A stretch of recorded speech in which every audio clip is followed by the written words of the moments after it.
लोक सेवा आयोग से एलटी ग्रेड भर्ती 2023-24 के लिए कला का क्या सिलेबस रहेगा, क्या एग्जाम पैटर्न रहेगा, इस वीडियो में हम डिस्कस करने वाले हैं। तो आप वीडियो को अंत तक देखिएगा।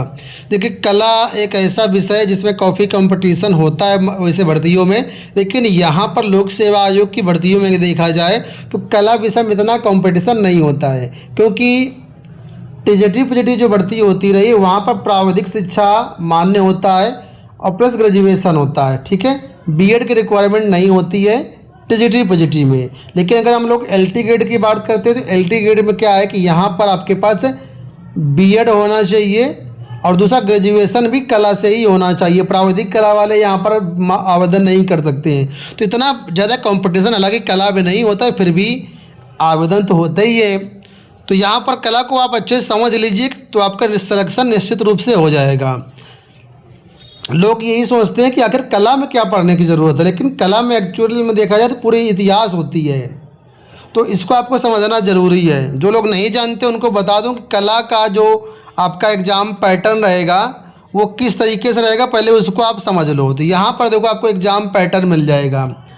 यहाँ पर केवल और केवल एक ही परीक्षा होगी, लिखित परीक्षा होगी ऑब्जेक्टिव टाइप की। 150 प्रश्न इस परीक्षा में आपसे पूछे जाएंगे और 150 नंबर का पेपर होगा। समय रहेगा 2 घंटे, यानी 120 मिनट में आपको 150 क्वेश्चन करने हैं।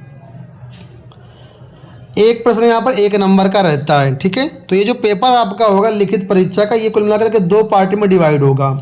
पहला जो पार्ट होगा वो आपका सामान्य अध्ययन का होगा, जिसमें 30 प्रश्न पूछे जाएंगे। दूसरा जो पार्ट होगा आपके मुख्य विषय का होगा, यानी कला का होगा, जिसमें 120 क्वेश्चन आपसे पूछे जाएंगे। सभी प्रश्न बहुविकल्पी होते हैं। ठीक है, तो 150 प्रश्न आपके टोटल हो जाते हैं 150 नंबर के। इसी के हिसाब से आपके मेरिट डिसाइड होती है कि आखिर आपका चयन होगा या नहीं होगा।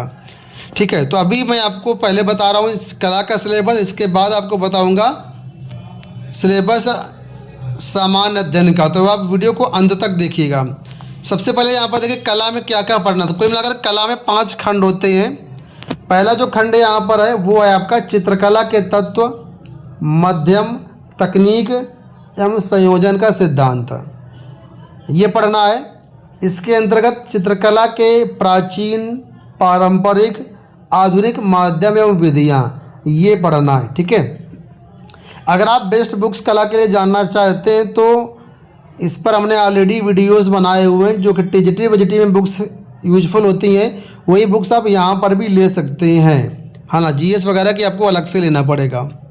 दूसरा जो यहाँ पर है खंड 2, इसमें भारतीय एवं पाश्चात्य सौंदर्य शास्त्रीय दृष्टिकोण, परिभाषाएं, विचारक, चिंतक, कला के तत्व एवं कलाओं के अंतर संबंध, ये टॉपिक रहेंगे।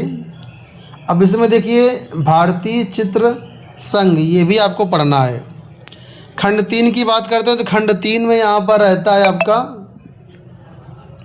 भारत की प्रागैतिहासिक, प्राचीन, शास्त्रीय एवं मध्यकालीन कला, विकास क्रम, शैलियाँ एवं क्षेत्र, ये आपको पढ़ना है।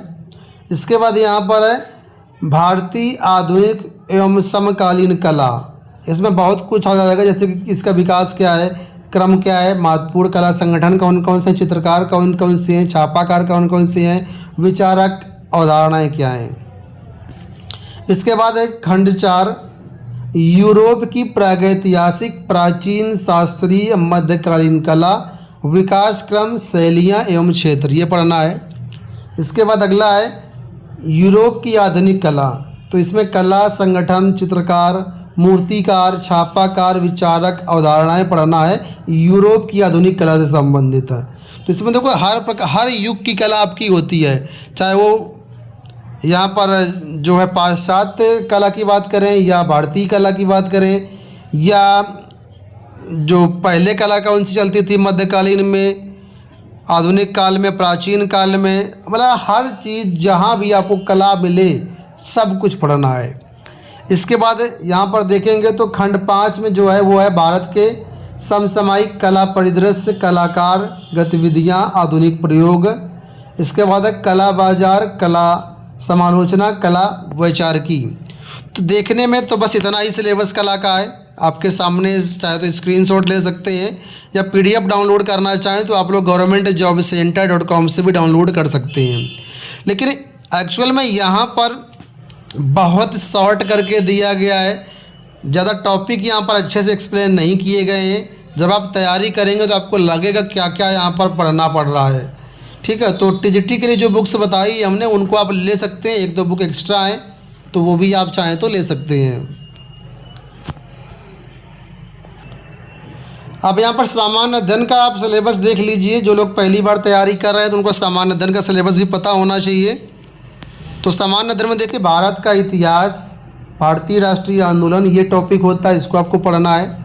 इसके अंतर्गत सामाजिक, आर्थिक, राजनीतिक पक्षों की सामान्य जानकारी आपको पढ़ना पड़ेगा। स्वतंत्रता आंदोलन, राष्ट्रीयता का अभ्युदय, स्वतंत्रता प्राप्ति के संबंध में सारपरक जानकारी अपेक्षित यहाँ पर रहेगी लोक सेवा आयोग की तरफ से। फिर है भारत एवं विश्व का भूगोल, ये पढ़िए। भारत एवं विश्व का भौतिक, सामाजिक एवं आर्थिक भूगोल, ये भी आपको पढ़ना है।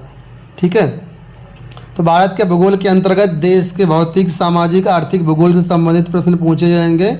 और विश्व भूगोल में केवल आपको सामान्य जानकारी ही पढ़ना है। विश्व भूगोल को इतना ज़्यादा डिटेल से नहीं पढ़ना है, सामान्य जानकारी जो है वही पढ़ना है। तीसरा यहाँ पर जो टॉपिक है वो है भारतीय राजनीति एवं शासन, संविधान, राजनीतिक व्यवस्था, पंचायती राज, लोक नीति, आधिकारिक मुद्दे। इसके अंतर्गत भी काफ़ी सारी चीज़ें आ जाएंगी। पॉलिटिकल साइंस, इकोनॉमिक्स, सब कुछ इसी में आपको मिल जाएगा। जो कॉन्स्टिट्यूशन है वगैरह है, इकोनॉमिक्स तो आपको नीचे मिलेगा। भारतीय अर्थव्यवस्था में सामाजिक विकास, इसमें जनसंख्या पढ़ना है आपको, पर्यावरण पढ़ना है, नगरीकरण पढ़ना है, पारस्परिक संबंध इनमें से, भारतीय आर्थिक नीति क्या है, भारतीय संस्कृति की क्या है, इन सब के बारे में पढ़ना है। इसके बाद है राष्ट्रीय एवं अंतर्राष्ट्रीय महत्व की समसामयिक घटनाएं, यानी करंट अफेयर भी पढ़ना आपको रहेगा। खेलकूद स्पेशली पढ़ना है आपको। भारतीय कृषि रहेगा, इसमें कृषि उत्पाद, मार्केटिंग के संबंध में आपसे जानकारी मांगी जाएगी। फिर सामान्य विज्ञान, इसमें विज्ञान से संबंधित जो दैनिक जीवन में प्रश्न बनते हैं उनसे संबंधित जानकारी रहेगी, जिसमें आपको भौतिक विज्ञान, रसायन विज्ञान, जीव विज्ञान, वनस्पति विज्ञान, ये सब आपको पढ़ना रहेगा। फिर यहाँ पर है प्रारंभिक गणित हाई स्कूल स्तर तक, इसमें अंक गणित, बीज गणित, रेखा गणित तीनों पढ़ना है। इसके साथ ही उत्तर प्रदेश स्पेशल भी आपको पढ़ना पड़ेगा। यूपी स्पेशल के लिए आप लोग यहाँ पर जो है बुक्स आती है उनको ले सकते हैं, उनकी हेल्प लेकर के तैयारी कर सकते हैं। इसके अलावा सबसे महत्वपूर्ण बात यहाँ पर यह कि अगर आपको सिलेक्शन लेना है तो प्रीवियस ईयर पेपर, मैं बार बार बोलता हूँ, प्रीवियस ईयर पेपर आपको ज़रूर बुक लेना है। ऑल ओवर इंडिया के जो भी आपके टीजीटी, एलटी, प्रवक्ता कला के पेपर होते हैं उनको लेकर के अच्छे से देखिए, अलग अलग बोर्ड में किस तरीके से प्रश्न पूछे जाते हैं। जितना ज़्यादा प्रैक्टिस करेंगे उतना आपके सिलेक्शन के चांसेस बढ़ जाएंगे। आप सोच रहे हैं केवल हम तैयारी करके पास कर लेंगे तो बड़ा मुश्किल है। प्रैक्टिस बहुत ज़रूरी है, प्रैक्टिस के बिना कुछ होने वाला नहीं है। ठीक है, तो उम्मीद करूँगा वीडियो आपको पसंद आया होगा। धन्यवाद।